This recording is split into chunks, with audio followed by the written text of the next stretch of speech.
Hi అండి అందరికీ. ముందుగా అమ్మలందరికీ హ్యాపీ మదర్స్ డే. ఈరోజైతే మా అమ్మ ఊరి నుంచి వచ్చింది. మా కోసం ఏమేమి తీసుకొచ్చిందో చూద్దాం. మేము ఇక్కడ సిటీలో ఉంటాం కాబట్టి అమ్మ వస్తుందన్న ప్రతిసారి ఏదో తెలియని హ్యాపీనెస్ అయితే ఉంటుంది. అయినా అమ్మలందరూ ఇంతేనా? కూతురింటికి అనగానే ఎన్ని వస్తువులు తీసుకొని వస్తారో.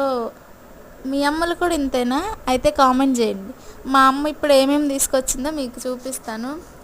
కందులు, అలాగే మా అమ్మ చేత్తో చేసిన కందిపప్పు, స్వయంగా మా అమ్మే తయారు చేసింది ఇవన్నీ పాపం. అలాగే కొన్ని ఉలవలు, సిల్వర్ కలర్ది దాల్చిన చెక్క, సబ్జా సీడ్స్, అలాగే పచ్చి మామిడికాయలు, కారం, కూరలో వేసే కారం అది, అలాగే మామిడి పండువి, పట్టుక బెల్లం కూడా తీసుకొచ్చింది. సమ్మర్ కదా పిల్లలకి మంచిది అనేసి. కొన్ని నిమ్మకాయలు, ఇంకా ఆఖరికి కరివేపాకు కూడా తీసుకొచ్చింది మా అమ్మ అయితే, ఇక్కడ కొంటామనేసి. అలాగే పిల్లలకి బిస్కెట్స్, ఇంకా మునక్కాయలు కూడా తీసుకొచ్చింది. అసలైంది సమ్మర్ స్పెషల్ కదా, మామిడికాయ పచ్చడి కూడా తీసుకొని వచ్చింది. మీ అమ్మలు కూడా ఇంతేనా? కామెంట్ చేయండి.